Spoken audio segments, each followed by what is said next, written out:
네, 안녕하세요. 현재 29cm에서 프로덕트 오너로 일을 하고 있는 한종환입니다.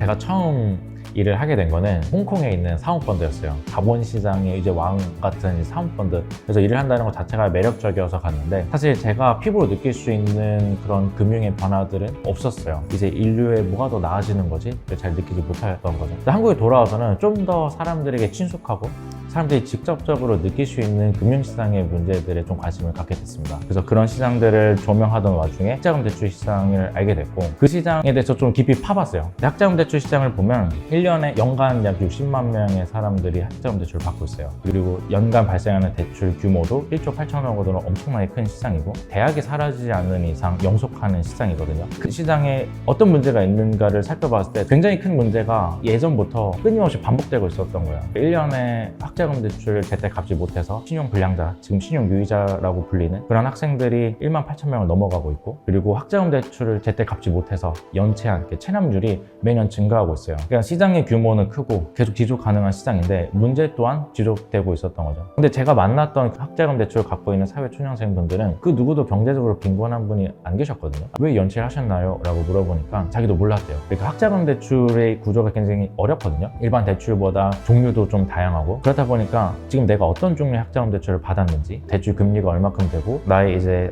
상환 조건은 어떻게 되고, 이런 것들을 아시는 분이 한 분도 안 계셨어요. 그러면은 저는 문제는 자체는 되게 심플해진다 생각해요. 학자금 대출 자체가 그냥 어려운 거구나. 그럼 이 어려운 걸 쉽게 풀어주면 되는 거 아닌가? 라는 생각을 했어요. 우리가 정말 쉽게 상환 관리를 해줄게 라는 솔루션을 한번 고객들한테 드려보고 싶다는 생각이 그때 막 들더라고요. 그렇게 월라플랜이라는 서비스를 만들게 됐고, 되게 단기간에 많은 분들이 서비스를 이용해 주셨어요. 한두 달 정도 만에 저희가 관리하게 된 학자금 대출 270억 원 정도 됐거든요. 그리고 많은 고객들의 이제 리텐션도 저희가 기대했었던 것보다 굉장히 높았어요. 그러니까 일주일에 한 번씩 고객분들은 상환을 하셨던 거죠. 그분들이 학자금을 다 갚고 할 수 있는 이후의 금융 생태계들이 분명히 있을 거잖아요. 그런 것들을 저희가 중개하는 비즈니스로 좀 수익을 창출하려고 했습니다. 당시에 좀 제가 기고만장한 거일 수 있지만 정말 많은 관심을 받았어요. 그 서비스를 정말 잘 운영하기만 하면 이제 우리의 앞길은 탄탄대로일 거다라고 생각을 했는데, 여기서 저희가 예상치 못했던 큰 복병을 만나게 됩니다. 학자금 대출은 그 정보는 개인 신용 정보이기 때문에 아무나 다룰 수 없어요. 그 정보는 그 마이데이터 사업자로서 라이센스를 득한 사람들만 그 개인 신용 정보를 다룰 수 있는데, 저희 같은 굉장히 영세한 스타트업은 그런 마이데이터 사업자를 따기가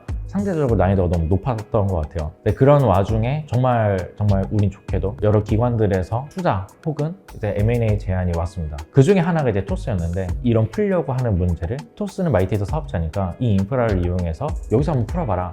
사실 그 이야기가 저의 마음을 많이 움직였고, 저희 목표가 사업을 하는 거는 아니고 문제를 푸는 거기 때문에, 그리고 더 많은 사람들한테 이 임팩트를 줄 수 있다면 저한테도 좋은 거잖아요. 그래서 큰 고민하지 않고 토스로 가서 학자금 대출의 문제를 계속 풀게 됐죠. 토스에 가서는 제품의 성공 공식들, 성공 방정식들을 되게 많이 배운 것 같아요. 어떻게 하면은 고객들의 문제를 정의하고 그 문제를 어떤 가설로 통해서 빠르게 검증하고 해결하는가, 이런 것들은 토스에서 정말 제가 열심히 배웠고, 하면서 또 실패하는 거에 대한 용기도 많이 가졌던 것 같아요. 근데 저는 언젠가는 다시 또 창업을 할 겁니다. 창업을 하려면 좋은 팀을 꾸려야 되고, 그 좋은 팀의 스케일도 계속 키워야 되고, 또 이 팀을 나중에는 잘 관리도 해야 돼요. 근데 저는 사실 목적 조직으로 되게 작은 조직 운영하고 관리하는 것들은 배울 수 있지만, 여기서 스케일이 굉장히 커졌을 때 내가 관리자로서 어떻게 운영을 해야 되지?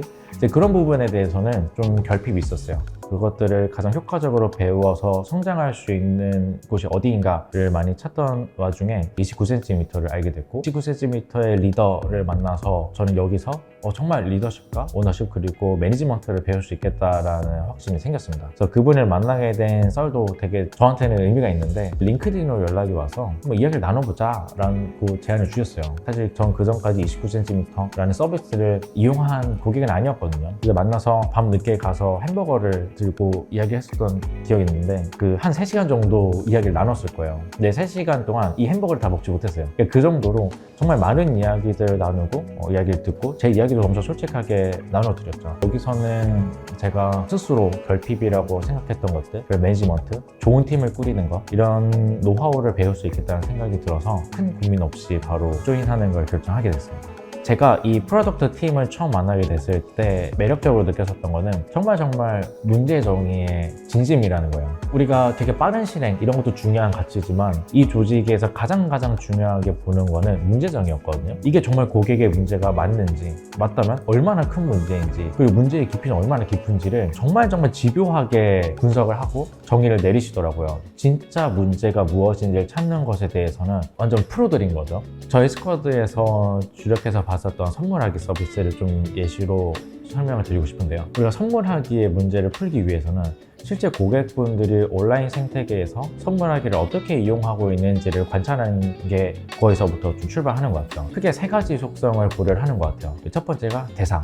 내가 선물을 주려면 대상이 필요하겠죠. 그리고 두 번째가 목적입니다. 생일 선물인지 혹은 축하, 위로의 선물인지 이 대상과 목적은 필수적인 요소인 것 같아요. 그래서 대부분의 온라인 플랫폼에서는 이 대상과 목적을 만족하는 선물들을 큐레이션 해주는 서비스를 많이 볼 수가 있어요. 근데 저는 더 중요한 거는 취향인 것 같거든요. 그 상대방이 어떤 취향을 가졌냐에 따라서 저는 다른 선물을 줄 것 같아요. 근데 온라인 시장에서는 그런 취향을 고려한 선물하기 서비스는 없는 거예요. 아주 정량적으로 우리가 데이터를 확보해서 해석한 것은 아니지만 그런 정성보이스에서 저는 기회가 있다고 판단을 했어요. 사실 상대방의 취향을 100% 정확하게 알기는 어렵잖아요. 하지만 내 머릿속에 그려지는 감각적인 무언가는 있을 거예요. 그런 그림을 이제 고객들이 인풋을 넣게 해가지고 그 세 가지 대상, 목적, 취향에 맞는 상품들을 우리가 보여줬을 때 더 많은 고객들이 상품을 발견하게 되고 실제 구매까지 이어지는지를 보게 됐을 때 정말 압도적인 차이가 났어요. 이게 단순히 구매 전환율이 높아졌다 뿐만 아니라 우리가 가장 중요하게 보는 리텐션, 재구매율 자체도 굉장히 눈에 띄게 올라갔거든요.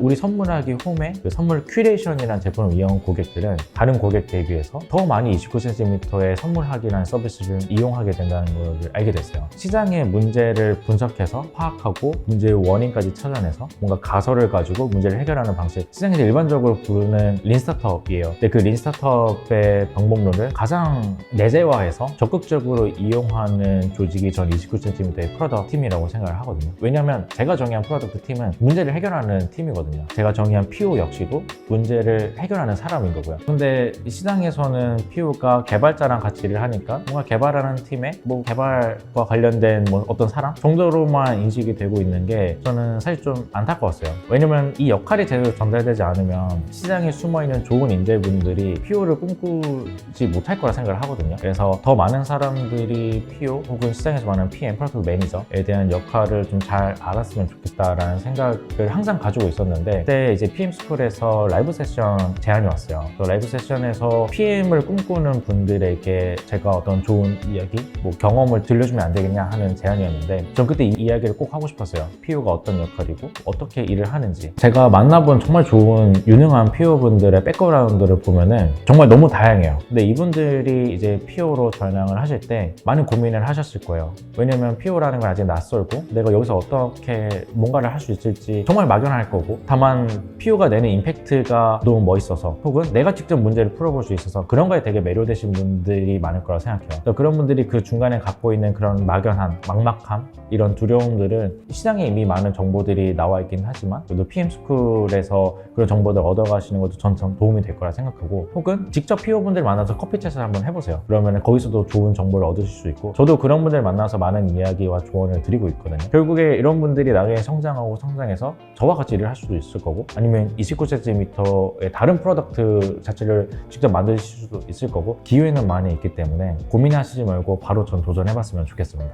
29cm는 아직 풀어야 될 문제도 많고 풀고 싶은 문제도 엄청나게 많습니다. 그래서 저희와 함께 문제를 풀어보고 싶으신 분들, 그리고 풀 준비가 되어 계신 분들은 적극적으로 저희와 함께 했으면 좋겠습니다.